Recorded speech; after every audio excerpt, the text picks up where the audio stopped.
ನನಗೆ ಬಿಳಿ ಕಾಗೆ ಕಂಡ ಹಾಗೆ ಆಯ್ತು. ಹಾಗೆಲ್ಲ ನೀನು ನಗಾಡುದು ಇಲ್ಲಿವರೆಗೆ ನೋಡಿದ್ರೆ ತುಂಬಾ ಸಮಯ ಆಯ್ತು, ಮರ್ತೋಗಿದೆ ನನಗೆ. ಅಲ್ಲ, ನಾನು ನಿಮ್ಮ ಮುಖದಲ್ಲಿ ಇದೊಂದು ರಾಜ ಟಿವಿ ಕಂಡದ್ದು ಯಾವಾಗ ಗೊತ್ತಾ? ಇಷ್ಟು ನಿಮಗೆ ಸಂತೋಷ ಕಂಡದ್ದು ಪುರೋಹಿತರು ಮದುವೆ ಮಂಟಪದಲ್ಲಿ ಅಂತರ್ಪಟ ಸರಿಸಿ ಮುಖ ನೋಡಿ ಮಾಲೆ ಹಾಕಿ ಅಂತ ಹೇಳಿದಾಗ ನಿಮ್ಮ ಮುಖದಲ್ಲಿ ಇದೇ ತೇಜಸ್ಸಿತ್ತು ಅವತ್ತು, ಮತ್ತೆ ಇವತ್ತೇ ಕಂಡದ್ದು ಅಂತ. ಅಲ್ಲ, ಅವತ್ತೇ ನಾನು ಕೊನೆಗೆ ನಗಾಡಿದ್ದು, ಮತ್ತೆ ಇವತ್ತೇ ನಗಾಡಿದ್ದು. ಅಂದ್ರೆ ನಿಮಗೆ ಸಂಸಾರದ ಹೊಣೆಗಾರಿಕೆ. ಯುದ್ಧ ಕ್ಷೇತ್ರಕ್ಕೆ ಹೋದ ನನ್ನ ಗಂಡ ನಗು ನಗುತ್ತಾ ಗಂಭೀರನಾಗಿ ಬಂದಿದ್ದಾನೆ. ಅಯ್ಯೋ, ಇಲ್ಲಿ ಬನ್ನಿ, ಇಲ್ಲಿ ಬನ್ನಿ, ಇಲ್ಲಿ ಬನ್ನಿ, ಕೂತ್ಕೊಳ್ಳಿ ಅಪ್ಪ. ಇದು ನಾನು ಕುಳಿತುಕೊಳ್ಳಿಕ್ಕೆ ಉಂಟಾ? ನೀವೇ ಕೂತ್ಕೊಳ್ಳಿ, ಸುಮ್ಮನೆ ಇಲ್ಲದಿದ್ದ. ಅಲ್ಲ, ನಾನು ನಿಂತೆ ಮಾತಾಡಿ ಅಭ್ಯಾಸ. ಎಷ್ಟು ಶ್ರಮವಾಯಿತೋ ಏನು. ಅಯ್ಯೋ ದೇವರೇ. ಇದು ಇದು ಅಲ್ಲ, ಇದು ತಳಿರು ತೋರಣ ಕಟ್ಟಿ ತಿನ್ನುವಂತ ಕಟುಕ ಕತ್ತಿ ಹಿಡಿದು ಕುರಿಗೆ ಕೊಟ್ಟಾಗೆ ಕಾಣ್ತಾ ಉಂಟು ನನಗೆ. ಇದು ಎಷ್ಟು ಹೊತ್ತೋ ಏನು, ಯಾವಾಗ ಮುಗೀತದೆ ಏನು, ಅಲ್ಲ ಕಾಲ ಹೊತ್ತದು. ನಿಮ್ಮ ಈ ಗಂಡಸರಿಗೆ ಒಂದು ಸಣ್ಣ ಸಣ್ಣ ವಿಷಯದಲ್ಲಿ ಸಂತೋಷ ಅನುಭವಿಸುವುದಕ್ಕೆ ಗೊತ್ತೇ ಇಲ್ಲ. ಅಲ್ಲದಿದ್ರೆ ನಾನು ಅದು ಹೆಂಡತಿಯ ಸೇವೆ ಅಲ್ಲ, ಯಾವಾಗಲೂ ಇದ್ರೆ ತೊಂದರೆ ಇಲ್ಲ. ಇಲ್ಲ, ಇದು ಈಚೆ ಕೂತ್ಕೊಂಡ್ರೆ ಸರಿ ಆಗುದಿಲ್ಲ. ಅದು ಹೆಂಡತಿ ಗಂಡ ಆಗುತ್ತದೆ. ಈಗ ಬನ್ನಿ ನೋಡಿ, ನಿಮಗೆ ಕೂತ್ಕೊಳ್ಳಿಕ್ಕೂ ಗೊತ್ತಿಲ್ಲ, ನಾನೇ ಹೇಳಿಕೊಡಬೇಕು. ಈಗ ನೋಡಿ, ನೀನು ಹೇಳಿಕೊಡದೆ ಎಂತದ್ದು ಗೊತ್ತಾಗುದಿಲ್ಲ ನನಗೆ. ಈಗ ನಾವು ಗಂಡ ಹೆಂಡತಿ. ಅಯ್ಯೋ ದೇವ್ರೆ, ಎಷ್ಟು ಶ್ರಮಜಲ ಸುರಿತದೆ. ಅದು ನೀನು ತಂಪು ಗಾಳಿ ಹಾಕುದ? ನನಗೆ ಇನ್ನು ಬಿಸಿ ಬರ್ತದೆ ಅಂತ ಕಾಣ್ತದೆ. ಎಂತದಕ್ಕೆ ನೀವು ಕೆಟ್ಟ ಯೋಚನೆ ಮಾಡಲ್ಲ? ಹೇಳಿದ್ದು ನಾನು. ನೋಡಿ, ಯುದ್ಧ ಬೇಡ, ಯುದ್ಧ ಬೇಡ, ಯುದ್ಧ ಬೇಡ ಹೇಳಿದ್ರಿ. ಹೌದು. ನಾನು ಯುದ್ಧ ಮಾಡಲೇಬೇಕೆನ್ನುವ ಹಾಗೆ ಹೇಳಿದೆ. ಹೌದು. ನಿಮ್ಮನ್ನು ಕಳಿಸಿಕೊಟ್ಟೆ. ಹೌದು. ಈಗ ಜಯಶಾಲಿಯಾಗಿ ವಿಜಯನನ್ನು ಸಂವರಿಸುತ್ತಾ, ವಿಜಯನನ್ನು ಸಂಪಾದಿಸುತ್ತಾ ಬಂದಿರೇ. ವಿಜಯನನ್ನು ಸಂಪಾದಿಸಿ ಬಂದಿದ್ದೆ. ಒಬ್ಬ ಮನೆಯಲ್ಲಿ ಯಜಮಾನ ನಿಜವಾಗಿ ಅದನ್ನು ಗೆಲುವು ಸಾಧಿಸುತ್ತಾನಂತಂದ್ರೆ ಕಾರಣ ಯಾರು? ಯಾರು? ಮನೆ ಹೆಂಡತಿ. ಅದಕ್ಕೆ ಹೇಳುವುದು ಗೃಹಿಣಿ ಗೃಹ ಮುಚ್ಚತೆ. ಒಬ್ಬ ಮನೆಯ ಗಂಡು ವಿಜಯ ಸಾಧಿಸ್ತಾನೆ ಅಂತಲೂ ಹೇಳಿದ್ರು ಹೆಣ್ಣೇ ಕಾರಣ, ಮಣ್ಣು ಮುಕ್ಕುವುದಕ್ಕೂ ಹೆಣ್ಣು ಕಾರಣ. ಗೃಹ ಮುಚ್ಚತೆ ಅಲ್ಲ, ಒಮ್ಮೊಮ್ಮೆ ಗೃಹ ಮುಚ್ಚುವುದೇ. ಸುಮ್ಮನೆ ನೀವು ಹಾಗೆಲ್ಲ ಹೇಳಲಿಕ್ಕಿಲ್ಲ. ಅಲ್ಲ, ಅದಲ್ಲ, ನೀನು ಅತಿ ಪ್ರೀತಿ ತೋರಿಸಬೇಡ ನನಗೆ. ಅಲ್ಲ ಅಲ್ಲ, ನಿಮ್ಗೆ ಹೆದರಿಕೆ ಆಗುತ್ತೆ. ಹೆದರಿಕೆ ಅಲ್ಲ, ನಾನು ನಿಮ್ಮಲ್ಲಿ ಕಾಣೋದಿದ್ದು ಒಂದು, ನಿಮಗೊಂದು ಶೃಂಗಾರ ಭಾವ ಮಾತ್ರ ನಿಮ್ಮಲ್ಲಿ ಕಾಣಲಿಲ್ಲ, ಮತ್ತೆಲ್ಲ ಹುಟ್ಟಿದೆ. ಅಲ್ಲ, ಬರ್ಲಿಕ್ಕೆ ಒಂದು ಯಾವುದಾದ್ರೂ ಸಂದರ್ಭ ಬೇಕಲ್ಲ. ಅದು ಅನಿವಾರ್ಯಕ್ಕೆ ಎರಡು ಮಕ್ಕಳಾದದ್ದು. ನಿಮಗೆ ಈಗೆಲ್ಲ ಮದುವೆ ಅದು ಹೊಸತದಲ್ಲ. ಅದಾಗಿ ನೀವು ಗಂಡಸರಿಗೆ ಹೆಂಗಸರು ಮತ್ತು ಸ್ವಲ್ಪ ಮೈ ಕೈಯೆಲ್ಲ ಅಲ್ಲ ಬಿಟ್ಟಿದೆ. ಅಯ್ಯೋ, ನನ್ನ ಗಂಡನ ಮೀಸೆ ತೀಡಬೇಕಪ್ಪ. ಯಾಕೆ ಗೊತ್ತಾ? ಈಗ ನೀವು ಬೇಡ ಅಂತ ಹೆದರಿದ್ದು, ನಾನು ಅಗ್ನಿಯ ಜೊತೆ ಸೇರಿಕೊಂಡು ಕಳಿಸಿದ್ದು. ಹಾಗಾಗಿ ನಿಮಗೆ ಜಯ ಸಂಪಾದನೆ ಆದದ್ದು. ಅಂದ್ರೆ ನಿಮಗೊಂದು ಕೆರಳಿತು. ಅಗ್ನಿ ಅಷ್ಟು ಉರಿಯುತ್ತ ಹೊರಡುವಾಗ ನೀವು ಉರಿಯದೇ ಇರ್ತೀರಾ? ನಿಮ್ಮನ್ನು ನೋಡಿದ್ರೆ ನನಗೊಂದು ಕತೆ ನೆನಪಾಗುವುದು.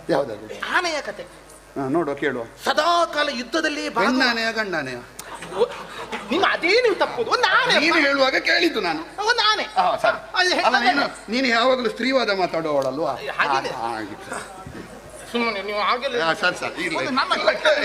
ಹೇಳುದು ನಾನು. ಹೌದಾ? ಇದು ಒಂದು ಸದಾಕಾಲ ಯುದ್ಧದಲ್ಲಿ ಭಾಗವಹಿಸುತ್ತಿರುವಂತ ಆನೆ. ಯುದ್ಧದಲ್ಲಿ ಭಾಗವಹಿಸಿ ವಿಜಯಶಾಲಿಯಾಗುತ್ತಾ ಇತ್ತು. ವಯಸ್ಸಾಯಿತು.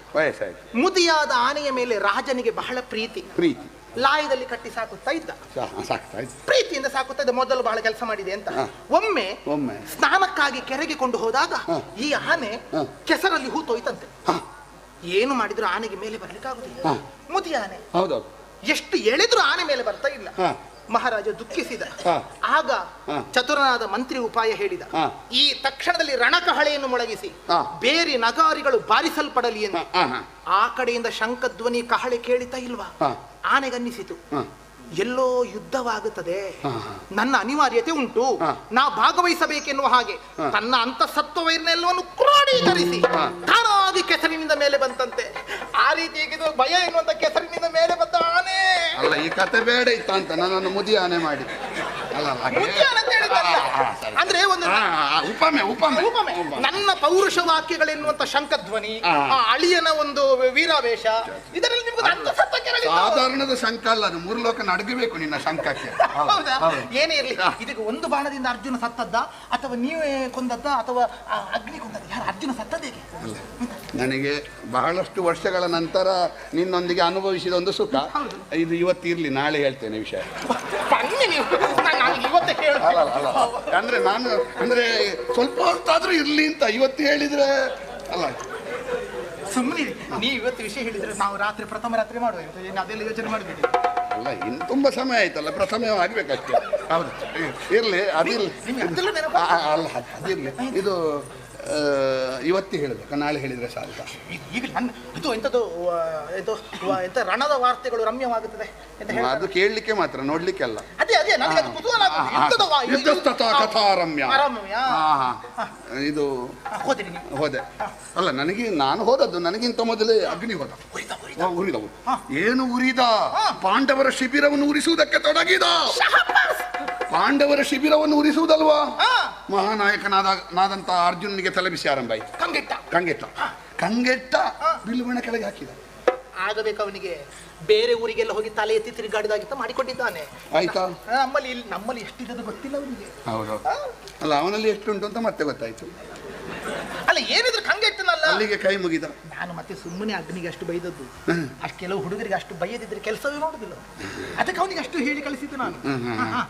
ಅಗ್ನಿ ಸೂಕ್ತಿ ಪಠಿಸಿ. ಅಗ್ನಿ ಸೂಕ್ತ. ಹೌದೌದು. ಸೋತು ಕಂಗೆಟ್ಟಾಗಿ ಹಾಗೆ ಅಲ್ವಾ? ಹೌದೌದು. ಆಮೇಲೆ ಅಗ್ನಿ ತಣ್ಣಗಾಗ್ತಾ ಬಂದ,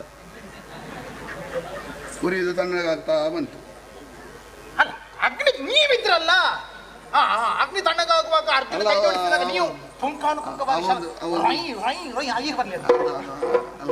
ಆಗ ಅಗ್ನಿ ನನ್ನನ್ನು ಕರೆದ. ಹೌದು, ಮಾವ ನೀವು ಯುದ್ಧ ಮಾಡಿ. ಮನೆಯಲ್ಲಿಯ ನಮ್ಮ ಮಗ ಇದ್ದ ಹಾಗೆ ಇನ್ನು ಬೇಡ ಯುದ್ಧ. ಧರ್ಮಾತ್ಮರಾದ ಪಾಂಡವರು ಕೃಷ್ಣಾಭಿರಕ್ಷಿತರಿದ್ದಾರೆ, ಹಾಗಾಗಿ ಯುದ್ಧ ಮಾಡದೆ ಒಂದು ಸಂಧಾನವನ್ನು ಮಾಡಿಕೊಂಡು ಕಪ್ಪ ಕಾಣಿಕೆಯನ್ನು ಕೊಟ್ಟು ಅವರ ಜೊತೆಗೆ ಹೋಗುವುದು ಒಳ್ಳೆಯದು ಅಂತ ಅಗ್ನಿ ಹೇಳಿದ. ನಾನು ನಾಳೆ ಹೋಗುವುದಕ್ಕೆ ಸಿದ್ಧನಾಗಿದ್ದೇನೆ, ಅವನೊಟ್ಟಿಗೆ ಹೋಗುವುದು.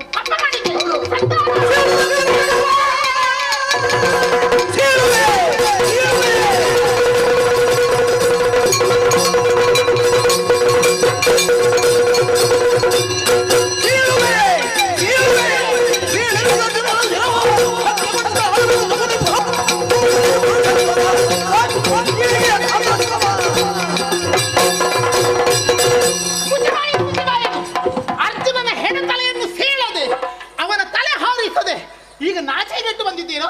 ಅಯ್ಯೋ, ಸಾಯುವುದಕ್ಕೆ ಈ ನನ್ನ ಹೇಳಿದ್ದು ನಮ್ಮ ಮನೆಯಲ್ಲಿ ನಮ್ಮ ಮಗ ಅವನು ಸಾವಿರ ಹೇಳ್ತಾನೆ. ಆದ್ರೆ ನಾನು ನೀವು ಗೆದ್ದು ಬಂದಿದ್ದೀರಿ ಅನ್ನುವ ಹಾಗೆ ನಿಮ್ಮ ಕಾಲು ಹೊತ್ತಿದ್ನಲ್ಲ ಈ ಕೈಯಿಂದ, ನೀವು ನಿಮಗೆ ಮಂಗಳಾರ್ಥ ಮಾಡಿದ್ದಲ್ಲ ನಾನು ನಿಮ್ಮ ಮುಖಕ್ಕೆ, ನಿಮ್ಮ ಮುಖಕ್ಕಾದ್ರೆ ಬೆಂಕಿ ಹಿಡಬೇಕಿತ್ತು ನಾನು, ನಿಮಗೆ ಶೋಭಾನ ಹಾಡಿದ್ನಲ್ಲ ನಾನು. ನೀವು ಈ ಹೊತ್ತಿಗೆ ಅರ್ಜುನನನ್ನು ಸಖ್ಯ ಮಾಡಿಕೊಂಡು ನನಗೆ ಬಹಳ ಬೇಸರ ಆಗ್ಲಿಲ್ಲ. ಎಂತದು? ಸ್ವಲ್ಪ ನಿರೀಕ್ಷೆ ಇತ್ತಿದ್ರದ್ದು ನನಗೆ. ನಿಮಗೆ ನಿರೀಕ್ಷೆ ಇರುವಂತದ್ದು ನಾಳೆ ಹೇಳುವ ಅಂತ ಹೇಳಿದ್ದು. ಯಾರ ಜೊತೆ ಅರ್ಜುನ? ಅಯ್ಯೋ, ಅರ್ಜುನನ ಜೊತೆಯಲ್ಲಿ ಸ್ನೇಹ ಹಸ್ತಲಾಘವ ಮಾಡಿಕೊಂಡು ಬಂದಿದ್ದೀರಿ. ಯಾವ ಮಗನಂತಹ ನಮ್ಮ ಪ್ರವೀರನನ್ನು ಕೊಂದು ಕಳೆದ ಅಂತ ಪಾಪಿಯ ಮೈ ಮುಟ್ಟಿದ್ದೀರಿ, ಕೈ ಮುಟ್ಟಿದ್ದೀರಿ ಅಂತಾದ್ರೆ ಇನ್ನು ನೀವು ನನ್ನನ್ನು ಮುಟ್ಲಿಕ್ಕಿಲ್ಲ. ನಾನು ನಿಮ್ಮನ್ನು ಮುಟ್ಟುವವಳಲ್ಲ, ಕಪ್ಪ ಕಾಣಿಕೆ ಕೊಡುವುದಕ್ಕೆ ಬಿಡುವುದಿಲ್ಲ.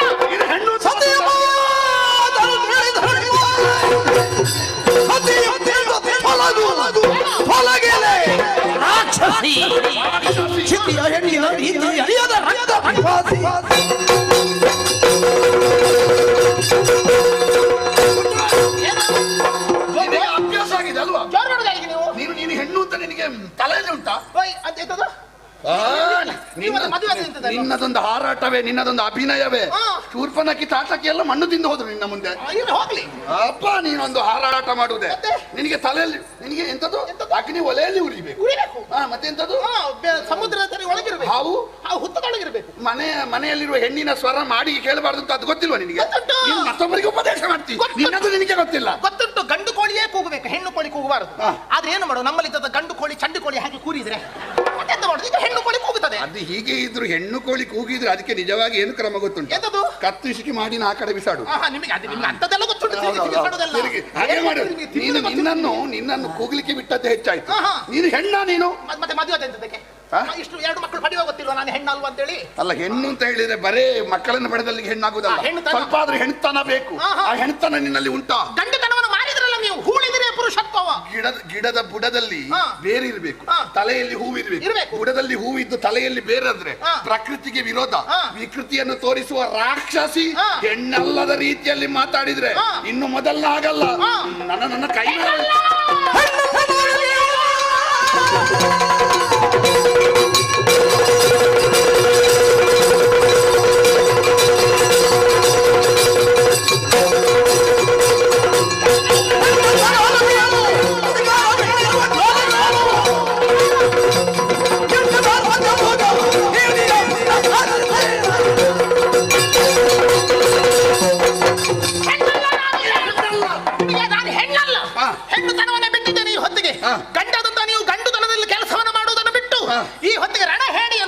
ಪುರುಷತ್ವವನ್ನೇ ಮಾರಿಕೊಂಡು ಸಖ್ಯವನ್ನು ಮಾಡಿಕೊಂಡು ಬಂದಿದ್ದೀರಿ ಅಂತ ಆದ್ರೆ ನಾನು ಗಂಡಾಗುತ್ತೇನೆ.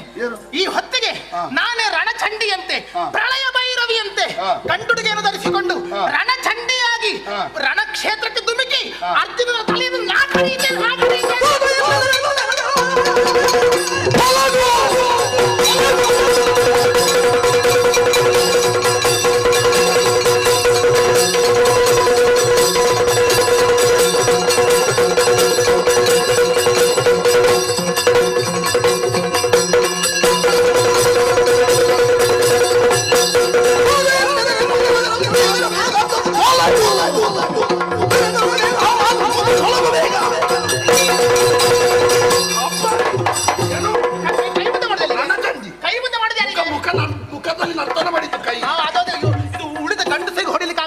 ಮನೆ ಹೆಂಡತಿ ಕೈ ಎತ್ತುದು ಅಷ್ಟೇ.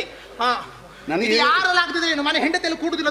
ನನಗೆ ಈಗ ಗೊತ್ತಾಯ್ತು, ನಾನು ಹೆಂಡತಿಗೆ ಹೊಡೆಯದೇ ಇದ್ದದ್ದೇ ತಪ್ಪು. ಮೊದಲು ಹೊಡಿತಿದ್ರೆ ನೀನು ಸರಿದಾರಿಗೆ ಬರ್ತಿದ್ದೆ. ನಿನ್ನಂತವಳಿಗೆ ಹೊಡೆಯದೇ ಇದ್ರೆ ಇಂಥದ್ದೇ ಅನುಭವಿಸಬೇಕಾದ ರಣಚಂಡಿ. ನಾನು ಚಂಡಿಕೆಯನ್ನು ಮದುವೆ ಆಗ್ಲಿಕ್ಕೆ ಹೊರಟದ್ದಲ್ಲ, ಒಬ್ಬಳು ಹೆಣ್ಣು ಅಂತ ಮದುವೆ ಆಗ್ಲಿಕ್ಕೆ ಹೊರಟದ್ದು. ನೀನೆಂತದ್ದು ಅವನೊಂದಿಗೆ ಯುದ್ಧ ಮಾಡ್ಲಿಕ್ಕೆ ನೀನು ಹೊರಟು. ನಿನ್ನಂತವಳು ಬೇಕಾ? ಕಪ್ಪ ಕಾಣಿಕೆ ಕೊಡೋದಕ್ಕೆ ಬಿಡುವುದಿಲ್ಲ. ಯಾಕೆ ಗೊತ್ತಾ? ಹೇಗೆ ನೀವು ಈ ಊರಿನ ಸಾಮ್ರಾಟನು, ನಾನು ಸಾಮ್ರಾಜ್ಯ ಇದ್ದೇನೆ. ರಾಜನಿಗೆ ಎಷ್ಟು ಅಧಿಕಾರವೋ ರಾಣಿಗೂ ಅಷ್ಟೇ ಅಧಿಕಾರ ಉಂಟು. ರಾಜನಿಗೆ ಅಧಿಕಾರ ಇದ್ರೆ ಮಾತ್ರ ರಾಣಿಗೆ ಅಧಿಕಾರ. ನಾನೇ ಒಪ್ಪಿಕೊಂಡಿದ್ದೇನೆ. ಒಪ್ಪಿಕೊಳ್ಳುವುದಕ್ಕೆ ಕಾರಣ ರಾಜ ಇಲ್ಲದಿದ್ದಾಗ ರಾಣಿಯ ನಡೆಸುವುದು. ರಾಜತ್ವ ಹೋಯ್ತಲ್ಲ ಇದ್ರದ್ದು. ಅಲ್ಲ, ಇವ ಕೊಟ್ರೆ ಮಾತ್ರ ಇರುವುದು, ದತ್ತಾಧಿಕಾರ ಇದ್ರೆ ಮಾತ್ರ ಇರುವುದು. ಇವ ಕೊಡದೇ ಇದ್ರೆ ನಿನಗೆ ಅಧಿಕಾರ ಇಲ್ಲ. ನೀವು ಆ ಅಗ್ನಿ ದೇವ ವರ್ಗಕ್ಕೆ ಸೇರಿದವ. ಅವ ಒಪ್ಪಿಕೊಳ್ತಾನೆ. ಅವ ಒಪ್ಪಿಕೊಂಡು ನಮ್ಮ ಮಗ ಹೇಗೂ ಹೋಗಿದ್ದಾನೆ, ಮಗನಂತಿರುವ ಅಗ್ನಿಯ ಮಾತನ್ನಾದ್ರೂ ಕೇಳದೇ ಇದ್ರೆ ಅವನನ್ನು ಕಳೆದುಕೊಳ್ಳಬೇಕಾದೀತು ಎನ್ನುವ ವಿವೇಕದಿಂದ ಅರ್ಜುನನಂತ ಮಹಾಪರಾಕ್ರಮಿಯೊಂದಿಗೆ ಧರ್ಮಾತ್ಮನೊಂದಿಗೆ ಸಂಧಾನ ಮಾಡಿಕೊಂಡು ಬಂದ್ರೆ ಪೂರ್ವಾಪರ ವಿವೇಚನೆ ಮಾಡದೆ ಒಟ್ಟು ಪ್ರತೀಕಾರ ಬುದ್ಧಿಯಿಂದ ನೀನು ಹೆಣ್ಣ, ನೀನು ಮಾರಿ, ನೀನು ನಮಗೆ ಸ್ವಾಭಿಮಾನ ಬೇಕಾದದ್ದು. ಎಂತದ್ದು ನಿನಗೆ? ಸ್ವಾಭಿಮಾನ ದುರಭಿಮಾನ ಅದರಲ್ಲಿರುವ ಗೆರೆ ವ್ಯತ್ಯಾಸ ಗೊತ್ತುಂಟ? ನಿನಗೆ ಶೃಂಗಾರ ಯಾವ್ದು, ಅಶ್ಲೀಲ ಯಾವ್ದು ಅಂತ ಗೊತ್ತುಂಟ? ಸ್ವಾಭಿಮಾನ ಯಾವ್ದು, ದುರಭಿಮಾನ ಅಂತ ಯಾವ್ದು ಅಂತ ಗೊತ್ತಿಲ್ಲದೆ ಇದ್ರೆ ಈಗ ನಿಮಗೆ ಹೊರಗೆ ಹೇಳಿಕ್ ಬಿಡಿ, ಕೋಣೆ ಒಳಗೆ ಗೊತ್ತಿಲ್ಲಲ್ಲ ಅದು ಶೃಂಗಾರ ಯಾವ್ದು ಅಶ್ಲೀಲ ಯಾವ್ದು ಅಂತ. ಕೋಣೆಯಲ್ಲಿ ಅಶ್ಲೀಲ ಆದ್ರೂ ಶೃಂಗಾರ ದೊಡ್ಡ ವಿಷಯ ಅಲ್ಲ, ಹೊರಗೆ ಬೇಕಾದ. ಹೌದೌದು. ನೋಡ, ಏನು ನಿನ್ನಂತವಳು ಇದ್ರೆ ಬೇರೆ ಮಾಟ ಮಾಡಬೇಕಾದಿಲ್ಲ. ನೀನೇ ದೊಡ್ಡ ಮಾರಿ, ನೀನು ಹೆಮ್ಮಾರಿ. ನನ್ನ ಮನೆಯಲ್ಲಿ ಇರಬೇಡ, ತೊಲಗು ತೊಲಗು ತೊಲಗು ತೊಲಗು ಅಂತ ಹೇಳಿಕ್ಕೆ ನೀವು ಮಾರಾಟ ಮಾಡಿಕೊಂಡು ಹಣ ಕೊಟ್ಟು ಪಡ್ಕೊಂಡು ಬಂದದ್ದಲ್ಲ. ಸಪ್ತಪದಿ ತುಳಿದುಕೊಂಡು ಮದುವೆ ಆಗಿಕೊಂಡು ಬಂದಿದ್ದೇನೆ. ಸಖಾ ಸಪ್ತಪದಿ ಬಹು ಅಂತ ಹೇಳ್ಕೊಂಡಿದ್ದೀರಲ್ಲ, ಹೇಳಿದಾಗ ಹೆಂಡತಿ ನಾನು ಅಷ್ಟೇ ಹೇಳಿದ್ದಲ್ಲ, ಅದಕ್ಕಿಂತ ಮೊದಲು ಹೇಳಿದೆ. ಧರ್ಮೇಚ ಅರ್ಥೇಚ ಕಾಮೇಚ ನಾತಿ ಚರಾಮಿ ಚರಿತವ್ಯಂ. ನೀನ್ ಮಾಡಿದ್ಯಾ? ಒಂದು ಸಲ ಆದ್ರೂ ನಾನು ಮಾತಾಡ್ಲಿಕ್ಕೆ ಬಿಟ್ಟಿದ್ಯಾ? ನೀನೇ ಮಾತಾಡಿದ್ದಲ್ವ ಇಲ್ಲಿ? ಮತ್ತೆಂತದ್ದು ಸಖಾ ಸಪ್ತಪದಿ ಭಾವ? ಹೆಣ್ಣಾದವಳು ಒಳ್ಳೆ ಮಾತು ಹೇಳುವಾಗ ಗಂಡ ಕೇಳಬೇಕು. ಹೇಳ್ತಾರೆ ಹೆಂಡತಿಯನ್ನು ಮಂತ್ರಿಯ ಸ್ಥಾನದಲ್ಲಿ ಹೇಳುದಿಲ್ವಾ? ಯಾರು ಹೆಂಡತಿ ಮಾತು ಕೇಳುದಿಲ್ಲ ಅವನು ಬುದ್ಧಿ ಮಾತು ಕೇಳುದಿಲ್ಲ ಅಂತ. ಹೆಂಡತಿಯನ್ನು ಮಂತ್ರಿ ಬುದ್ಧಿಗೇಡಿ ಮಾಡಬಾರ್ದು ಅಂತ ನಾನು ಮಾತು ಹೇಳ್ತೇನೆ. ಹೆಂಡತಿಯನ್ನು ಮಂತ್ರಿಯ ಸ್ಥಾನದಲ್ಲಿ ಇಟ್ಟ ಶಾಸ್ತ್ರವೇ ಹೇಳಿದ್ದು ದುರ್ಮಂತ್ರಿಯಲ್ಲಿ ಭೂಪತಿ ಕೆಡುಗು ಅಂತ. ನೀನು ದುರ್ಮಂತ್ರಿ, ನಾನು ಕೆಟ್ಟದ್ದೇ ನಿನ್ನಿಂದ. ಹೆಂಡತಿ ಹೌದಾ? ಹೌದು, ಹೆಂಡತಿ ಇಲ್ಲಿವರೆಗೆ ಮಾತ್ರ. ಇನ್ನು ಮುಂದೆ ಗಂಡ ಹೆಂಡತಿ ಸಂಬಂಧ ಇಲ್ಲ. ಹೋಗು ಹೋಗು. ಅಷ್ಟು ಸುಲಭ ಅಲ್ಲ, ಅಷ್ಟು ಸುಲಭದಲ್ಲಿ ಹೋಗ್ಲಿಕ್ಕೆ ಆಗುದು. ಏನು ಸುಲಭ? ಏನು ಕಷ್ಟ? ನೀ ನನಗೆ ಹೆಂಡತಿಯಲ್ಲ, ನಾನು ನಿನ್ನ ಗಂಡನಲ್ಲ, ನಿನಗೆ ನನಗೆ ಸಂಬಂಧ ಇಲ್ಲ, ನಾನು ನಿನ್ನನ್ನು ಬಿಟ್ಟೆ ಬಿಟ್ಟೆ ಬಿಟ್ಟೆ ಅಂತ 3 ಸಲ ಹೇಳಿದಾಗ ಹೆಂಡತಿ ಸಂಬಂಧ ಕಡಿಯುವ ಆ ಕಾನೂನು ಬಿದ್ದೋಗಿದೆ ನಮ್ಮ ದೇಶದಲ್ಲಿ. ಅದಿಲ್ಲ. ಯಾರು ಮಾಡಿದ್ಯಾರು? ಯಾರು? ನಮ್ಮ ಶಾಸನ ಉಂಟು ದೇಶದಲ್ಲಿ. ನಾನೆಲ್ವ ಮಾಡಿದ್ದು? ಹೌದು. ನನಗೆ ಈಗ ಪಶ್ಚಾತ್ತಾಪ ಉಂಟು. ಅದನ್ನು ಮಾಡಿದ್ದಕ್ಕೆ. ನಿನ್ನಂಥದ್ದೊಂದು ಉಂಟು ಅಂತ ನನಗೆ ಮೊದಲೇ ಗೊತ್ತಿದ್ರೆ ದೇವರಾಣಿಗೆ ಇಂಥ ಶಾಸನ ಮಾಡ್ತೀನಿ. ಹೋಗುದಿಲ್ಲ ನಾನು, ಹೋಗುದಿಲ್ಲ, ಹೋಗುದಿಲ್ಲ, ಹೋಗುದಿಲ್ಲ, ಹೋಗುದಿಲ್ಲ, ಹೋಗುದಿಲ್ಲ.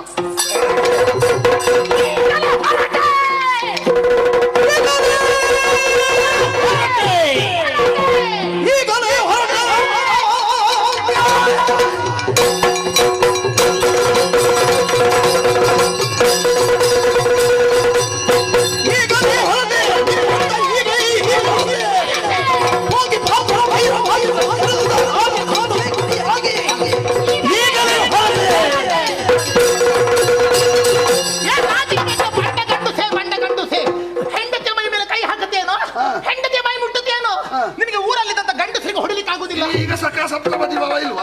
ಏಕವಚನವೇ. ಯಾಕೆ ಗೊತ್ತಾ? ಹೆಂಡತಿ ಮತ್ತು ಸಂಬಂಧವನ್ನ ಮರೆತು ಕುತ್ತಿಗೆ ಹಿಡಿದು ನೋಡುತ್ತಿಯಲ್ಲ, ಇಷ್ಟು ಪಾಪದ ಹೆಣ್ಣು ಸಿಕ್ಕಿದ ಸಿಕ್ಕಲಿಲ್ಲ. ಅದಕ್ಕೆ ನೀನು ಸಂತೋಷ. ಬೇರೆ ಯಾರಾದ್ರೂ ಜೋರಿನ ಹೆಣ್ಣು ಸಿಗುತ್ತಿದ್ರೆ ನಿನ್ನನ್ನು ಬಿಡುತ್ತಿದ್ರೆ ಇದಕ್ಕಿಂತ ಜೋರಿದ್ದ ನನಗೆ ಕಲ್ಪನೆ ಮಾಡ್ಲಿಕ್ಕೆ ಸಾಧ್ಯ ಇಲ್ಲ. ಅಲ್ಲ, ಇಷ್ಟರಿಂದ ಒಂದು ಮನೆಯ ಏಳಿಗೆಗಾಗಿ ದೇಶದ ಸ್ವಾಭಿಮಾನಕ್ಕೋಸ್ಕರವಾಗಿ ಇಷ್ಟು ಸಲಹೆ ಸೂಚನೆ ಕೊಡುತ್ತಿರುವಂತಹ ನಾ ಹೇಳಿದ್ರೆ ನನ್ನನ್ನು ಮನೆಗೆ ಹೊರಗೆ ನೀನು ಮನೆ ಹಾಳು ಮಾಡಿದ್ದು ಸಾಕು. ದೇಶದ ವಿಷಯ ಮಾತಾಡಬೇಡ. ಹೌದಾ? ಬೇಡ, ನನಗೆ ನಿಮ್ಮ ಅಗತ್ಯ ಇಲ್ಲ. ಈಗಲೇ ಹೊರಟೆ, ನಿಮ್ಮಿಂದ ನೀಗದಿ ಕೊರತೆ. ಈ ಮಾಯಿಶ್ವತಿಯ ಸ್ವಾಭಿಮಾನದ ಜ್ವಾಲೆಯಾಗಿ ಹೊರಡುತ್ತೇನೆ, ಪ್ರವೀರನ ತಾಯಿ ಜ್ವಾಲೆಯಾಗಿ ಹೊರಡುತ್ತೇನೆ, ಸತ್ತ ಮಗನ ಆತ್ಮಕ್ಕೆ ಶಾಂತಿ ತಂದು ಕೊಡುವ ಉರಿ ಜ್ವಾಲೆಯಾಗಿ ಹೊರಡುತ್ತೇನೆ, ಅರ್ಜುನನಿಗೆ ಮರಣದ ಜ್ವಾಲೆಯನ್ನು ತಂದಿಡುವ ಸಿಡಿಲ ಜ್ವಾಲೆಯಾಗಿ ಹೊರಟೆ ಹೊರಟೆ ಹೊರಟೆ. ಹೌದಾ? ನೋಡಿ, ಈ ಗಂಡಸರ ಜನ್ಮ ನೋಡಿ. ಹೆಂಡು ತಿಂದಿದ್ರೆ ಯಾವ ಗಂಡಸಿಗೆ ಕೈ ಕಾಲಾಡುವುದಿಲ್ಲ. ಹೋಗದೇನೆ ಅಂತ ಹೇಳಿದ್ದೆ ತಡ, ಈ ಗಂಡಸ ಸಾಯ್ತದೆ. ಈ ಗಂಡಸು ನಾನು ಹೋಗುವುದನ್ನು ಕರೆಯುವಷ್ಟು ಅವಿವೇಕಿ ಅಲ್ಲ. ಬೇಸರ ಪಟ್ಟು ಭಾವನಾತ್ಮಕ ಕರ್ತದಲ್ಲ. ಎಷ್ಟು ಗಂಭೀರವಾಗಿ ಹೋಗ್ತಿದ್ಯಲ್ಲ, ಹಾಕಿಕೊಂಡೇ ಹೋಗ್ತಿದ್ಯಲ್ವ. ಹೌದು. ನಿನ್ನ ಮೈಯ ಮೇಲೆ ಹಾಕಿದ್ಯಲ್ವ ಬಂಗಾರ ಆಭರಣ, ನಿನ್ನ ಅಪ್ಪನದ್ದಲ್ಲ ನನ್ನದದು. ತೆಗೆದಿಟ್ಟು ಹೋಗು. ನಿಮ್ಮ ಗಂಡಸರ ದುರ್ಬುದ್ಧಿಯೇ. ಎಂತದು? ನಿಮಗೆ ಆಭರಣಗಳು ಬೇಕಾದದ್ದು. ಇಂಥ ಚಿನ್ನದಂತ ಹೆಂಡತಿ ಬೇಡ. ಹೆಂಡತಿಯ ಮೈ ಮೇಲೆ ಚಿನ್ನ ಬೇಕು ಈ ಗಂಡಸಿಗೆ. ಇದು ಚಿನ್ನ, ಇದು ಕಾಗೆ ಚಿನ್ನ. ನಿಮಗೆ ಗುರುತಿದೆ, ನಿಮ್ಮ ಹತ್ರ ಕಲ್ಲಿದ್ರಲ್ವ ಅರಿಲಿಕ್ಕೆ. ನಿಮಗೆ ಅರಿಲಿಕ್ಕೆ ಗೊತ್ತುಂಟ ನಿಮಗೆ? ಇರಲಿ, ನನಗೆ ಭಾರ ಆಗುತ್ತದೆ. ನನಗೇನು ಬೇಡ. ನಿಮ್ಮ ಎದಕ್ಕೆ ಒಂದೇ ಇಡುದಿಲ್ಲ ನಾನು. ನನಗೇನು ಬೇಕಂತಿಲ್ಲ. ನಾನೇನು ಆಭರಣ ಕಟ್ಟಿಕೊಂಡೆ ಚಂದ ಕಾಣಬೇಕು ಅಂತಿಲ್ಲ. ನಾನು ಎಷ್ಟು ಚಂದ ಅಂತ ನನಗೆ ಗೊತ್ತುಂಟು. ನೋಡ್ಲಿಕ್ಕಾಗುದಿಲ್ಲ. ನೋಡ್ಲಿಕ್ಕಲ್ಲ, ಇದು ನಿಮ್ಗೆ ನಾನು ರಾಣಿಯಾಗಿ ಕಾಣಬೇಕಲ್ಲ. ಕಾಣುದು ಅದಕ್ಕಲ್ಲಿಯೂ ನೀನು ಸುಧಾರಿಸ್ತಿಯಲ್ವ ಇಷ್ಟು ಚಂದದ್ರಲ್ಲಿ. ಎಂತದ್ದು? ನಿಮಗೆ ಬೇರೆ ಏನಾದ್ರೂ ತಿರುಗಿ ನೋಡಿದುಂಟ ನಿಮ್ಮ ಹಣೆ ಬರಕ್ಕೆ? ಒಂದು ಬಿಡುದಿಲ್ಲ. ಅಷ್ಟು ಬಿಚ್ಚಿ ಕೊಡದೇ ಇದ್ರೆ, ನಿನ್ನ ಎದೆ ಮೇಲೆ ಇಡದೇ ಇದ್ರೆ ನಾನು ಎಲ್ಲ ಕೊಡು, ಎಲ್ಲ ಮುಂದುವರಿಸಬೇಡ. ನನ್ನದದು. ನಿಮಗೆ ಹೆಂಡತಿ ಎನ್ನುವ ಸಂಬಂಧ ಇಲ್ಲ, ಗಂಡ ಎನ್ನುವ ಬಾಂಧವ್ಯ ಇಲ್ಲ. ನಿನ್ಗೆ ಎಂತದಕ್ಕೆ ಅದು? ಬೇಡ ನನಗೆ. ನಿಜವಾಗಿ ಅದು ಕಿತ್ತು ಕಿತ್ತು ಬಿಸಾಡುದೆ ನಾನು. ನಾನು ಯಥಾರ್ಥ ಹೇಳ್ತೇನೆ. ಎಂತದು? ಖಂಡಿತ ನೀನು ವೆಚ್ಚ ಮಾಡಿ ತೆಗೆದದ್ದಲ್ವ ಅಂತ ನೀನು ಬಿಸಾಡುವಾಗಲೇ ಗೊತ್ತಾಗ್ತದೆ. ಅಲ್ವೇ ಅಲ್ಲ, ವೆಚ್ಚ ಯಾರದೇನೋ ಮುಖ್ಯ ಅಲ್ಲ. ನನಗೆ ನನ್ನದ್ದು ಮತ್ತೊಬ್ಬರಂತ ಇಲ್ಲ. ಇಲ್ಲಿ ಹೇಗಿರಬೇಕು, ನಾ ಹಾಗಿರುವುದಕ್ಕೆ ಎಷ್ಟು ಕಳ್ಕೊಳ್ಳೋದಕ್ಕೂ ಸಿದ್ಧ. ಗೊತ್ತಾಯ್ತು?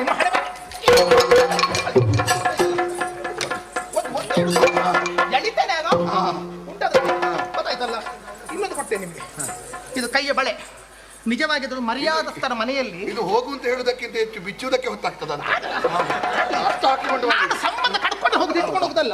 ಈ ಸಂಸ್ಕಾರವಂತರ ಮನೆಯಲ್ಲಿ ಹೆಣ್ಣು ಮಕ್ಕಳು ಕೈ ಬಳೆ ಒಡೆಯುವುದು ಯಾವಾಗ? ಯಾವಾಗ? ಯಾವಾಗ? ಯಾವಾಗ? ಗಂಡ ಸತ್ತಾಗ.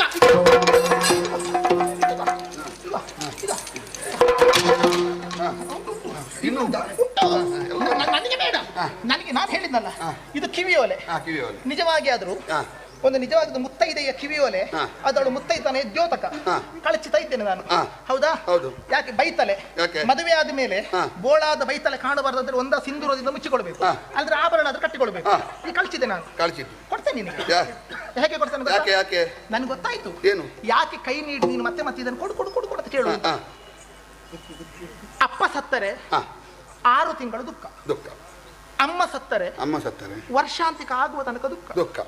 ಮಕ್ಕಳು ಸತ್ತರೆ ಪುತ್ರ ಶೋಕ ನಿರಂತರ. ಹೆಂಡತಿ ಸತ್ತರೆ ಮತ್ತೊಂದು ಹೊಸ ಹೆಂಡತಿ ಬರುವವರೆಗೆ. ಈ ಗಂಡಸರಿಗೆ ಬೇರೆ ಎಂತದ್ದು ಗೊತ್ತಿಲ್ಲ. ಬೇರೆ ಎಂತದ್ದು ಗೊತ್ತಿಲ್ಲ. ಇದೊಂದು ಸರಿ ಗೊತ್ತುಂಟು ಈ ಗಂಡಸಿಗೆ. ಹೌದಾ? ಹೊಸ ಹೆಂಡತಿ ಬರುವ ತನಕ ಬರ್ತಾಳೆ ಯಾವಳಾದ್ರು. ಗೊತ್ತಾಯ್ತಲ್ಲ? ದೇವ್ರೆ, ನನ್ನ ಹಾಗಿದ್ದಂತ ಒಳ್ಳೆ ಹೆಂಡತಿ ಸಿಗದೆ ಹೋಗ್ಲಿ ನಿನಗೆ. ಆಹಾ ಇಂಥ ಒಳ್ಳೆ ಹೆಂಡತಿ ಸಿಗುವುದೇ ಬೇಡ. ಆಯ್ತಲ್ಲ ಎಲ್ಲ ಕಳಿಸಿಕೊಟ್ನಲ್ಲ ಹೋಗ್ತೇನೆ. ಆಯ್ತು ಯಾರಾದ್ರೂ ಹೇಳಿ ನಾ ಚಂದ ಕಾಣುದಿಲ್ಲ ಅಂತ ಹೇಳಿ ನೋಡುವ. ಮತ್ತೆ ಅಲ್ಲ ನನ್ನ ಹೇಳಲಿಕ್ಕೆ ಯಾರಿಗೂ ಧೈರ್ಯ ಬರ್ಲಿಕ್ಕಿಲ್ಲ, ಅದು ವಿಷಯ ಬೇರೆ. ಸತ್ಯ ಉಂಟು. ಅದು ಯಾರಿಗೆ? ಯಾವುದು? ಮಂಗಲಸೂತ್ರ ಕರಿಮಣಿ ಅದನ್ನು ತೆಗೆದಿಟ್ಟು ಹೋಗು. ಸಂಬಂಧ ಕಟ್ಟಿದಲ್ವ ನೀನು? ಕಳಿಸುದಿಲ್ಲ ನಾನು, ಮಾಂಗಲ್ಯ ಕಳಿಸುದಿಲ್ಲ. ಅದು ಯಾಕೆ ಕಳಿಸುದಿಲ್ಲ? ಬೇಕು ನನಗೆ. ನಿಮಗೆ ಗಂಡನ ಸಂಬಂಧ ಬೇಡಲ್ಲ, ಹೋಗುವವಳಲ್ವಾ? ಕಳಚಿ ಹೋಗು. ಕಳಿಸುದಿಲ್ಲ. ಯಾಕೆ? ಇದೊಂದು ಇಟ್ಟುಕೊಳ್ತೇನೆ. ಅದು ಯಾಕೆ? ನಾಳೆ ನಾನು ಊರೂರು ತಿರುಗಾಡ್ತೇನೆ. ನಾನು ಊರೂರು ತಿರುಗಾಡುವಾಗ ನನ್ನನ್ನು ನೋಡಿದವರು ಕೇಳ್ತಾರೆ, ಯಾರಮ್ಮ ನೀನು? ನಿನ್ನ ನೋಡೋ ಮತ್ತೆ ಅಮ್ಮ ಅಂತ ಹೇಳಿದೆ ಮತ್ತೆ ಎಂತ ಹೇಳಿ? ಯಾರಕ್ಕ ನೀನು? ಅಕ್ಕ ಅಂತ ಹೇಳಿದ್ರೆ ಹೋಯ್ತು ಅಂತ ಅರ್ಥ ಅಲ್ಲಿಗೆ. ನೋಡಿದ್ರೆ ಒಂದು ಒಳ್ಳೆಯ ಮನೆತನದ ಒಳ್ಳೆಯ ಹೆಣ್ಣಿನ ಹಾಗೆ ಕಾಣುತ್ತೀನಿ ನೀನು, ನೀನು ಯಾಕೆ ಊರಿನಲ್ಲಿ ತಿರುಗಾಡ್ತಿ ಅಂತ ಕೇಳ್ತಾರೆ. ಆಗ ನನಗೆ ಹೇಳಲಿಕ್ಕೆ ಬೇಕು, ಮಾಹಿಷ್ವತಿ ಅಂತ ಒಂದು ಊರುಂಟು, ಅಲ್ಲಿ ನೀಲಧ್ವಜ ಅಂತ ಹೇಳುವಂತ ಒಬ್ಬ ಗಂಡುಸಿದ್ದಾನೆ. ಆ ನರಸತ್ತ ಗಂಡುಸು ಕಟ್ಟಿದ ಹೆಣ್ಣು ಮಾಂಗಲ್ಯ ಇದು. ನಾನು ಅವನ ಹೆಂಡತಿದ ನಿಮ್ಮ ಪ್ರಚಾರ ಮಾಡ್ಲಿಕ್ಕೆ ಬೇಕಿದೆ. ನರಸತ್ತ ಗಂಡಸಿನಿಂದ ಕರಿಮಣಿಯನ್ನು ಕಟ್ಟಿಸಿಕೊಂಡವಳು ಎಷ್ಟು ಒಳ್ಳೆಯವಳು ಅಂತ ಯಾರು ಸೇರಿಸಲಿಕ್ಕಿಲ್ಲ. ಅಲ್ಲ, ಅದು ಆಮೇಲೆ ಗೊತ್ತಾಗುತ್ತದಲ್ಲ. ಅಷ್ಟು ಒಳ್ಳೆಯ ರಾಜ್ಯನ ಇರಿಸಿಕೊಳ್ಳಿಲ್ಲ, ಇದು ಎಷ್ಟು ಉಪದ್ರದ್ದು ಅಂತ ಅವರಿಗೆ ಗೊತ್ತಾಗಿದೆ. ಇಲ್ಲ ಇಲ್ಲ ಇಲ್ಲ, ಆಯ್ತಲ್ಲ, ಸಾಕಲ್ಲ, ಹೊರಡ್ತೇನೆ. ಹೊರಡು. ಏನು ಗಂಡ ಹೆಂಡತಿ ಸಂಸಾರ ಅಂದ ಮೇಲೆ ನಾಲ್ಕು ಮಾತು ಬರ್ತದೆ, ನಾಲ್ಕು ಮಾತು ಹೋಗುತ್ತದೆ. ಇಷ್ಟಕ್ಕೆ ಯಾವ ಗಂಡಸಾದ್ರೂ ಗಂಡನಲ್ಲ ಹೆಂಡತಿಯಲ್ಲ ಮನೆದು ಹೊರ ಹಾಕುದ? ಉದ್ವೇಗ ಅಂತ ಹೆಸರು ಏನು ಕೋಪದಲ್ಲಿ ಮಾತಾಡಿದೆ.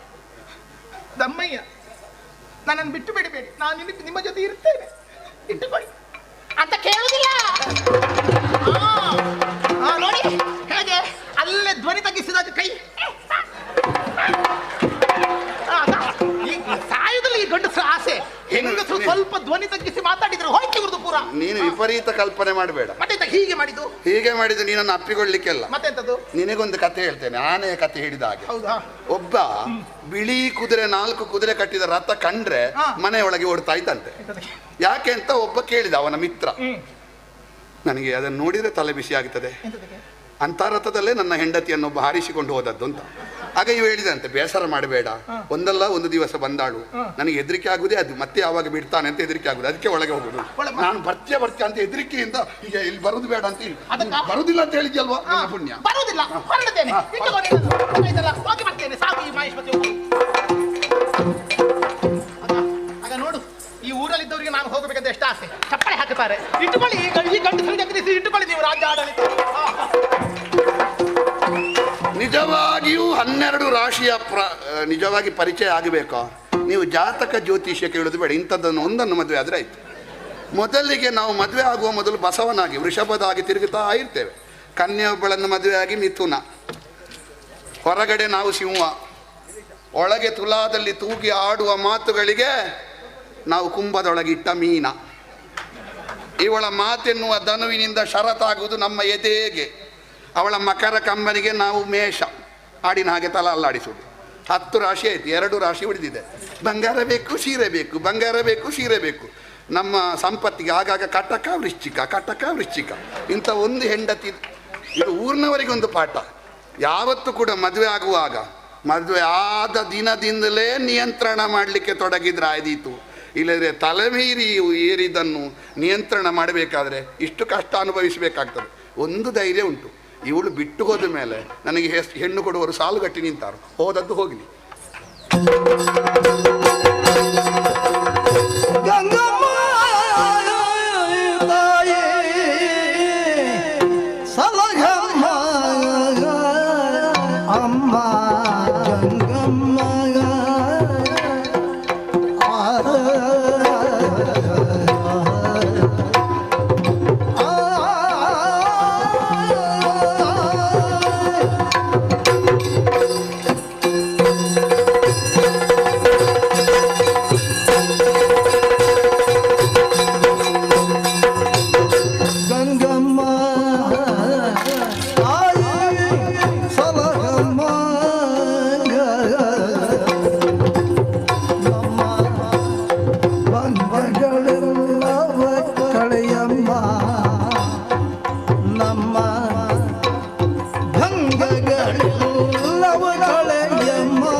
ಆಯ್ತು. ಇನ್ನು ದೋಣಿಯನ್ನು ತಂದು ನಿಲ್ಲಿಸಿದೆ. ಯಾರದು? ಯಾರು ಯಾರು ಕರೀತಾ ಇರೋದು? ಯಾರು? ನಿಲ್ಲಿದ್ದೇನೆ, ಅವಸರ ಮಾಡಬೇಡಿ. ನಾನು ಈ ದಡದಲ್ಲಿದ್ದೇನೆ, ಆ ದಡಕ್ಕೆ ಬರ್ತೇನೆ. ಓ ಅಂದ್ರೆ ಪರಿಚಯ ಆಗಲಿಲ್ಲ ಸ್ವಾಮಿ. ನಾವು ಈ ಬದಿಯಿಂದ ಆ ಬದಿಗೆ, ಆ ಬದಿಯಿಂದ ಈ ಬದಿಗೆ ದೋಣಿ ದಾಟಿಸುವವರು. ಅಂದ್ರೆ ದೋಣಿಯಿಂದ ದಾಟಿಸುವುದಲ್ಲ, ಆ ದಡಕ್ಕೆ ದಾಡು ಸೇರಿಸುವವರು. ನಮ್ಮನ್ನು ಅಂಬಿಗರು ಅಂತ ಕರೀತಾರೆ, ಮರಕಲ್ಲರು ಅಂತ ಕರೀತಾರೆ, ಮೊಗವೀರರು ಅಂತ ಕರೀತಾರೆ. ಅಂಬಿಕಾದೇವಿಗೂ ನಮಗೂ ಹತ್ತಿರದ ಸಂಬಂಧ ಇರುವುದರಿಂದ ನಮ್ಮನ್ನು ಅಂಬಿಗರು ಅಂತ ಕರೀತಾರೆ. ವಿಷ್ಣು ದೇವರಿಗೂ ಅಂಬಿಗ ಅಂತ ಹೆಸರುಂಟು. ಬಾಳ ದೋಣಿಯನ್ನು ನಡೆಸುವ ಅಂಬಿಗನಾದ್ದರಿಂದ ಅವನನ್ನು ಅಂಬಿಗ ಅಂತ ಕರೀತಾರೆ. ಈ ದಡದಿಂದ ಆ ದಡಕ್ಕೆ ಸೇರಿಸುವುದರಿಂದ ನಮ್ಮನ್ನು ಅಂಬಿಗರಂತೆ ಕರೀತಾರೆ ಸ್ವಾಮಿ. ಮತ್ತೊಂದು ಮಾತು ಗೊತ್ತುಂಟ ನಿಮಗೆ? ಸಮುದ್ರಕ್ಕೆ ಇಳಿದಂತಹ ದೋಣಿ, ಹೆರುವುದಕ್ಕೆ ಹೋದಂತ ಹೆಂಗಸು ದೈವಾನುಗ್ರಹ ಇದ್ರೆ ಮಾತ್ರ ಕ್ಷೇಮವಾಗಿ ಬರ್ತಾರೆ ಅಂತ ಒಂದು ರೂಢಿಯ ಮಾತುಂಟು. ಹಾಗಾಗಿ ನಾನು ದೇವರಿಗೆ ಕೈ ಮುಗಿದು ನಮ್ಮ ಬಾಳ ದೋಣಿಯನ್ನು ನಿರಂತರವಾಗಿ ಸಾಗಿಸ್ತಾ ಇರು, ದಡಕ್ಕೆ ಸೇರಿಸು, ಮಧ್ಯದಲ್ಲಿ ಎಲ್ಲಾದ್ರೂ ಮುಳುಗಿಸುವ ಪ್ರಯತ್ನ ಮಾಡಬೇಡ ಅಂತ ನಾನು ದೇವರ ಹತ್ರ ಬೇಡು.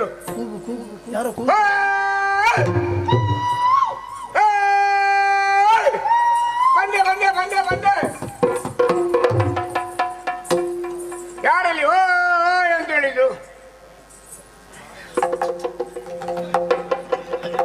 ನನಗೆ ಬರುವಾಗಲೇ ಉಮೇದು ಹೋಗಿದೆ ಈಗ ಅಂತದ್ದು.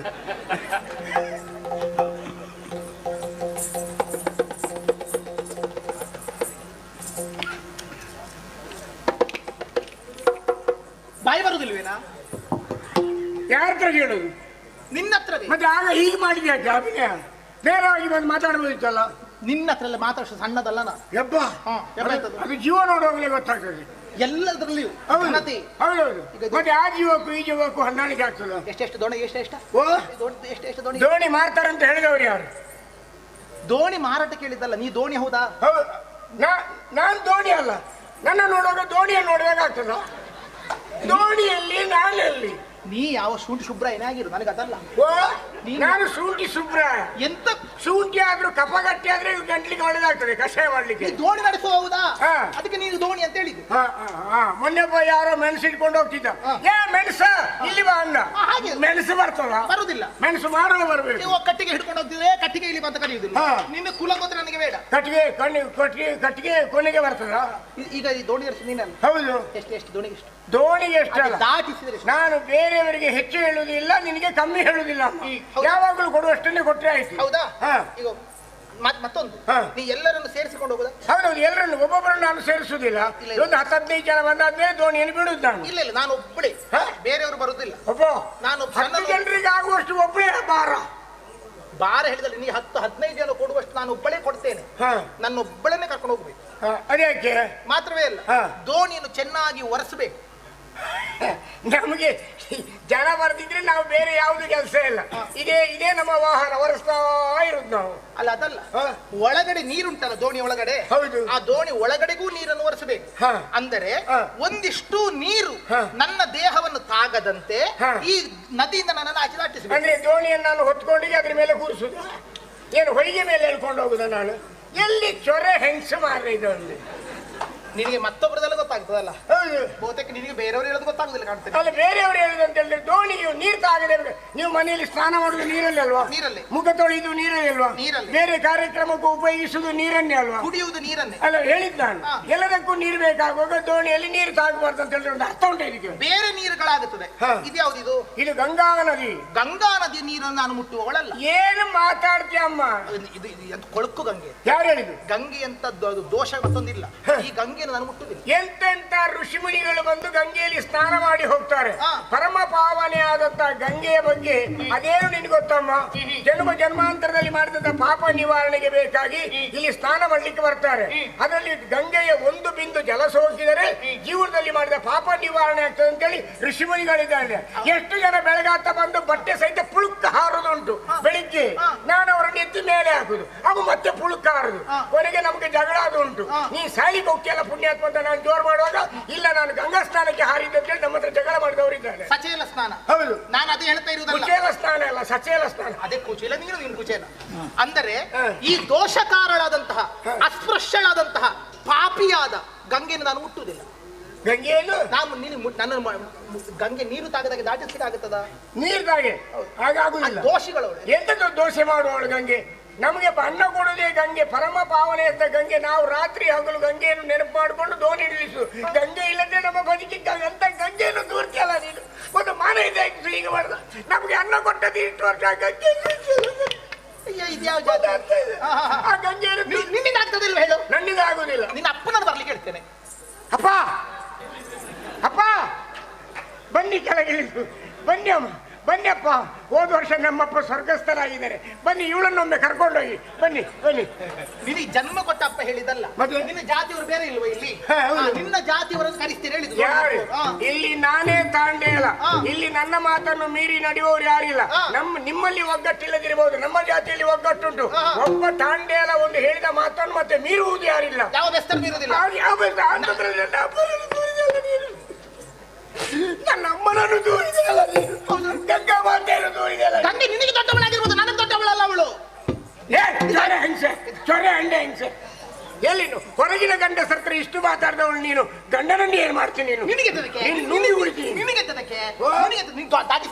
ಆಗುದಿಲ್ಲ ಅಂತ ಹೇಳಿ ನಾನು. ಆಗುದಿಲ್ಲ, ನಾನು ಗಂಗೆಯನ್ನು ಮುಟ್ಟುದಿಲ್ಲ. ಗಂಗೆಯನ್ನು ಯಾಕೆ ಮುಟ್ಟುದಿಲ್ಲ? ನಿನಗೆ ತದಕ್ಕೆ ಅಸ್ಪೃಶ್ಯಳವಳು, ನಾ ಮುಟ್ಟುದಿಲ್ಲ. ಚೊರೆ ಅಂಡೆ, ನನ್ನ ಅಮ್ಮನನ್ನು ದೂರಿದಲ್ಲ ಗಂಗೆ. ನನ್ನ ಅಪ್ಪನಿಗೆ ನೀನು ಒಳ್ಳೆಯದಾಗುದಿಲ್ಲ, ನೀನು ಒಳ್ಳೆಯದಾಗುದಿಲ್ಲ. ದೌಡಿಗೊಂದು ಬಿಡ್ತೇನೆ ನಾನು. ಬೇರೆ ಮನೆ ಹೆಂಗಸರು ಅಂತೇಳಿ ಸುಮ್ಮನೆ ಬಿಟ್ಟಿದ್ದೆ ನಾನು. ನನ್ನ ಮನೆ ಹೆಂಡತಿಗೂ ಸಹ ಈ ರೀತಿ ಕೈ ಎತ್ತಲಿಲ್ಲ ನಾನು. ಎಲ್ಲಿ ಹೋಗುದು, ಎಲ್ಲಿ ಹೋಗುದು, ಎಲ್ಲಿ ಹೋಗುದು? ನನ್ನ ಅಮ್ಮನನ್ನು ತೋರಿದೆಯಲ್ಲ, ಎಲ್ಲಿ ಹೋಗುದು, ಎಲ್ಲಿ ಎಲ್ಲಿ ಹೋಗುದು, ಎಲ್ಲಿ ಹೋಗುದು? ನಾ ಹೇಗಾದ್ರೂ ಹೋಗುತ್ತೇನೆ ಗೊತ್ತಾಯ್ತಲ್ಲ. ನೀರು ಮುಟ್ಟುವುದಿಲ್ಲ. ನಾನು ಇವತ್ತು ತಡವಾಗಿ ಬಂದಿರಬಹುದು. ಇನ್ನೊಂದ್ಸಲ ಇನ್ನೊಂದು ಪ್ರಸಂಗದಲ್ಲಿ ಸಿಕ್ಕುದು ನಾನು ನೋಡ್ತಿಲ್ಲ. ಒಂದು ಪ್ರಸಂಗದಲ್ಲ, ಸಾಧ್ಯ ಆದ್ರೆ ತಿರುಗಾಟ ಕೊಟ್ಟಿಗೆ ಸಿಕ್ಕ ನೋಡ್ತೇನೆ. ನೋಡುವ, ನೀನು ತಿರುಗಾಟಕ್ಕೆ ಕರೀಬಹುದು, ನಾನು ಇಲ್ಲಿ ಬಿಡ್ತೇನೆ ಅಂತ ಹೇಳಿದವರು ಯಾರು? ಅದೇ ಹೇಳಿದ್ದು. ಒಂದು ಸಣ್ಣ ತಿರುಗಾಟಕ್ಕೆ ಆಗುದಿಲ್ಲ ಅಲ್ಸಿ ನೀನು. ಇಷ್ಟು ದೋಣಿ ದಾಟಿಸಿ ಒಂದು ಹೊಳೆ ತಿರುಗಾಟಕ್ಕೆ ಆಗುದಿಲ್ಲ. ನಿನಗೆ ಉಮೇದ್ ಇರಬಹುದು, ನನಗೆ ಉಮೇದ್ ಇಲ್ಲ. ನಾನು ಹಾಗೆಲ್ಲ ಸುಮ್ಮನೆ ಎಲ್ಲ ನುಸಿ ಹೊಡೆಯುದಿಲ್ಲ. ಹುಲಿ ಹೊಡಿಯ ಎಂತೆಂತವರೆಲ್ಲ ಹೊಡಿಲಿಕ್ಕೆ ಬಂದಿದ್ದಾರೆ. ನಾನು ಹೇಗಿರ್ಲಿಲ್ಲ, ನೀನು ಯಾವ ಲೆಕ್ಕ? ನನ್ನ ಅಮ್ಮನೊಂದು ದೂರಿದಲ್ಲ ನೀನು, ನನ್ನ ಅಮ್ಮನೊಂದು ನನ್ನ ಗಂಗೆಯನ್ನು ದೂರಿದಲ್ಲ ನೀನು. ನನಗೆ ಸಮಯ ಮೀರ್ತಾ ಉಂಟು, ಹಾಗಾಗಿ ಹೋಗ್ತೇನೆ.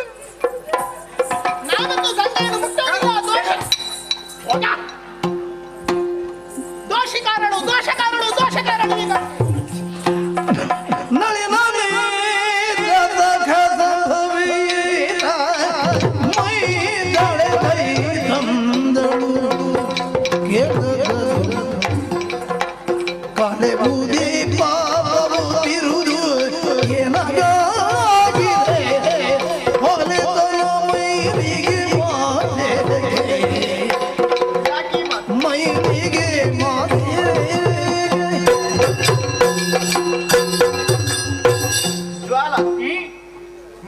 ಮಾತನ್ನು ಕೇಳಿ ನೀರಾಗಿ ಹರಿಯುವಂತಹ ನಾನು ನೀರೆಯಾಗಿ ಬಂದಿದ್ದೇನೆ.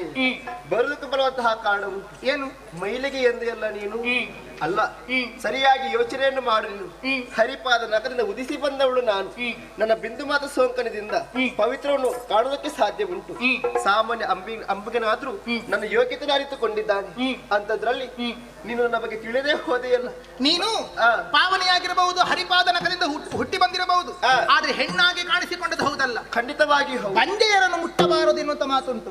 ಪ್ರಪಂಚದಲ್ಲಿ ಮಕ್ಕಳನ್ನು ಹೆರದೇ ಇದ್ದವಳು ಮಾತ್ರ ಬಂಜೆಯಲ್ಲ. ಅವಳು ಬದುಕಿರುತ್ತಾ ತನ್ನ ಕಣ್ಣ ಮುಂದೆ ಉಳಿದ ಮಕ್ಕಳೆಲ್ಲರೂ ಸತ್ತು ಹೋದರೆ ಅವಳು ಬಂಜೆ ಅಂತ ಅನಿಸಲ್ಪಡುತ್ತಾಳೆ. 7 ಮಕ್ಕಳನ್ನು ನೀನೇ ಕೊಂದೆ ಅಂತಿರುವಾಗ ನಿನಗಿನ್ನು ಮಕ್ಕಳುಂಟ ಹೇಳು? ಮಕ್ಕಳನ್ನು ಹಡೆಯದೇ ಇರುವ ಸೂತಕ ಇದ್ದ ನಿನ್ನನ್ನು ಯಾರಾದ್ರೂ ಮುಟ್ಟಿದಾರೇನೆ? ಈಗ ಮಕ್ಕಳಿಲ್ಲ ಎನ್ನುವಾಗ ನೀನು ಹೇಳುವುದಾ? ಎಲ್ಲಿದ್ದ ನಿನಗೆ ಮಗ?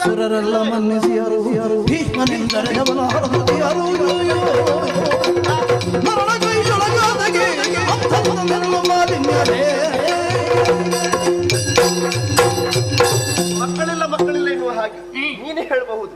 ನನಗೊಬ್ಬ ಮಗನಿದ್ದಾನೆ, ಎಲ್ಲಿ ದೇವರತ ಎನ್ನುವ ಹಾಗೆ. ಭೀಷ್ಮರಂತಹ ಪ್ರತಿಜ್ಞೆಯನ್ನು ಮಾಡಿದಂತಹ ಕಾರಣಕ್ಕಾಗಿ ಭೀಷ್ಮ ಎನ್ನುವ ಹಾಗೆ ನಗತಿನ ಪಾತ್ರನಾಗಿದ್ದಾನೆ. ಅಂತ ಮಗನಿರುವಾಗ ನಾನು ಹೇಗೆ ಪಂಚೆ ಆಗ್ತೀನಿ ಹೇಳಬಹುದು?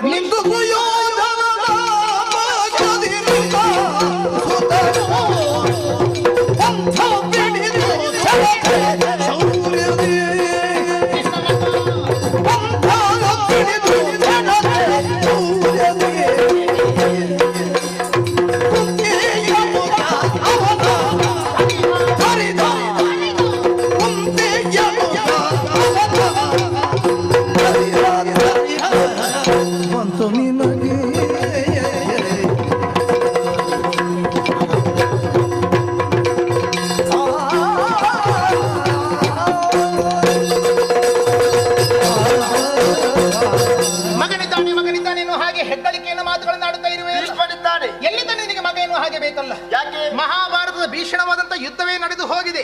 18 ದಿನಗಳ ಅವ್ಯಾಹತವಾಗಿ ನಡೆದಂತಹ ಯುದ್ಧ. ಅದರಲ್ಲಿ 10 ದಿನಗಳ ಕಾಲ ಸೇನಾಧಿಪತ್ಯವನ್ನು ವಹಿಸಿಕೊಂಡವ ನಿನ್ನ ಮಗನಾದಂತಹ ಭೀಷ್ಮ ನಿಜ ನಿಂತು ಸುಯೋಧನನ ಪಕ್ಷದಿ ಕ್ಷತ್ರಿಯ ಪಂಥಕ್ಕನುಗುಣವಾಗಿ ಯುದ್ಧವನ್ನು ಮಾಡುತ್ತಾ ಇರುವಾಗ ಆ ಅರ್ಜುನನು ಧರ್ಮರಾಜನು ಭೀಷ್ಮನ ಮರಣದ ಗುಟ್ಟನ್ನು ಅವನಿಂದಲೇ ತಿಳಿದು ಶಿಖಂಡಿಯನ್ನು ಮುಂದೆ ತಂದು ನಿಲ್ಲಿಸಿ ಭೀಷ್ಮನು ಶರಸನ್ಯಾಸ ಮಾಡುವಂತೆ ಮಾಡಿ ಆ ಬಳಿಕ ಪುಂಖಾನುಪುಂಖವಾಗಿ ಶರವರ್ಷವನ್ನು ಬಿಡುವುದರ ಮೂಲಕವಾಗಿ ನಿನ್ನ ಮಗನನ್ನು ಘಾತಿಸಿದರು. ದೇಹದಲ್ಲಿ ರಕ್ತವೆಲ್ಲವೂ ಸೋರಿ ಹೋಗುತ್ತಾ ಶರಶೈಯಲ್ಲಿ ಮಲಗಿರುವಂತಹ ನಿನ್ನ ಮಗನಾದ ಭೀಷ್ಮ ಅಳಿದು ಹೋಗಿದ್ದಾನೆ. 7 ಮಕ್ಕಳನ್ನು ನೀನು ಕೊಂದಿದ್ದಿ, ಇದ್ದೊಬ್ಬ ಮಗನನ್ನು ಅರ್ಜುನ ಕೊಂದಿದ್ದಾನೆ. ನೀನೆಂತ ಮಾಡಿದೀಯ? ತಣ್ಣನೆ ಹರಿಯುತ್ತಾ ಇರುವೆ.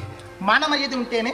ಪ್ರತಿಕಾರವನ್ನು ತೀರಿಸಬೇಕು. ಕ್ಷತ್ರಿಯ ಮನೆತನದಲ್ಲಿ ಹುಟ್ಟಿದವರು ಒಬ್ಬ ಕ್ಷತ್ರಿಯನಾದ ಶಂತನು ಚಕ್ರವರ್ತಿಗಳ ಜೊತೆಯಲ್ಲಿ ದಾಂಪತ್ಯ ಮಾಡಿದ್ರಲ್ಲ ದೊಡ್ಡದು. ಕ್ಷತ್ರಿಯತ್ವ ಎನ್ನುವಂಥದ್ದು ನಿನಗೆ ಬೇಕು. ಹಾಗಾದರೆ ತನ್ನ ಮಗನನ್ನು ಕೊಂದಂತಹ ಸೈಂಧವನನ್ನು ಕೊಲ್ಲುತ್ತೇನೆ ಅಂತ ಅರ್ಜುನ ಪ್ರತಿಜ್ಞೆ ಮಾಡುತ್ತಾನೆ. ನಿನ್ನ ಮಗನನ್ನು ಕೊಂದು ಬೀಗುತ್ತಾ ಇದ್ದಾನಲ್ಲ ಅರ್ಜುನ, ಅಂತಹ ಅರ್ಜುನನಿಗೆ ದೈವತ್ವ ಇದ್ದ ನೀನು ಎಂತ ಮಾಡಿದೀಯೇ? ನಿನಗೆ ಸೂತ ಕೈಗೋ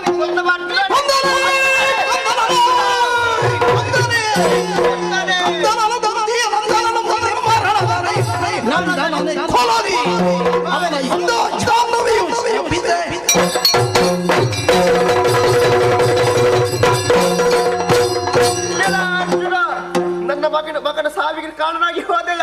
ಬಿಡಲಾರೆ ಬಿಡಲಾರೆ, ಇದು ಈ ಗಂಗೆ ಶಾಪವನ್ನು ಕೊಡ್ತಾ ಇದ್ದಾಳೆ. ಇನ್ನು 6 ತಿಂಗಳ ಒಳಗಾಗಿ ನಿನ್ನ ಮಗನಿಂದ ನಿನ್ನ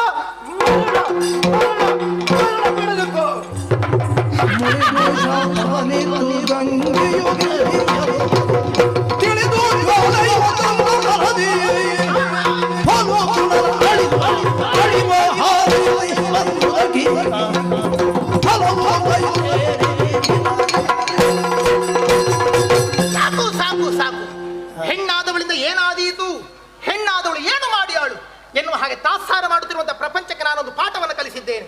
ಹೆಣ್ಣು ಮನಸ್ಸು ಮಾಡಿದರೆ ಏನನ್ನೂ ಮಾಡಿಯಾಳು ಎನ್ನುವುದನ್ನು ನಾನು ಮಾಡಿ ತೋರಿಸಿದ್ದೇನೆ. ಅರ್ಜುನನ ಮರಣಕ್ಕೆ ನಾನು ಭಾಷ್ಯವನ್ನು ಬರೆಸಿಟ್ಟಿದ್ದೇನೆ. ಜಾಹ್ನವಿಯು ಶಪಿಸಿದ್ದಾಳೆ, ಇನ್ನು 6 ತಿಂಗಳ ಒಳಗಾಗಿ ಅರ್ಜುನ ಸಾಯಲಿ ಸಾಯಲಿ ಎನ್ನುವ ಹಾಗೆ. ಹಾಗಾದರೆ ಮೆರೆದಾಡು ಅರ್ಜುನ, ಮೆರೆದಾಡು. ಈ ಭೂಲೋಕದಲ್ಲಿ ನಿನ್ನ ಆಯುಷ್ಯವಿರುವುದು ಇನ್ನು 6 ತಿಂಗಳು ಮಾತ್ರ, 6 ತಿಂಗಳು ಮಾತ್ರ. ಆ ಬಳಿಕ ನಿನ್ನ ಮಗನಿಂದಲೇ ನೀನು ಸಾಯುವೆ ಅರ್ಜುನ, ಸಾಯುವೆ ಅರ್ಜುನ, ಸಾಯುವೆ. ಆದರೆ ನಿನ್ನ ಸಾವನ್ನು ನಾನು ಕಾಣಬೇಕಲ್ಲ.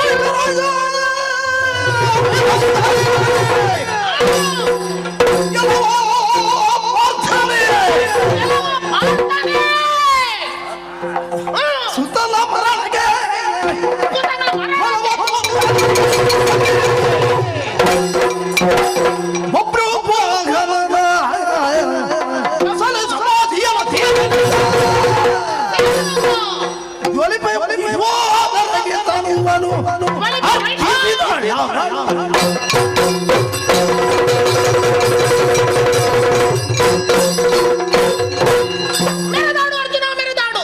ನಿನ್ನಂತಹ ಮರಣಕ್ಕೆ ಬೇಕಾದಂತಹ ಮುನ್ನುಡಿಯನ್ನು ಬರೆದಿಟ್ಟಂತಹ ಜ್ವಾಲೆ ನಿನ್ನ ಮರಣವನ್ನು ಕಾಣುವುದಕ್ಕೆ ನಾನು ಸಿದ್ಧಳಾಗಿ ಇದ್ದೇನೆ. ಆದರೆ 6 ತಿಂಗಳು ಕಾಯಬೇಕು, ನಾನು 6 ತಿಂಗಳು ಕಾಯಬೇಕು. ಎಲ್ಲಿ ಉಳಿಯಲಿ ನಾನು, ಎಲ್ಲಿ ಹೋಗಲಿ ನಾನು?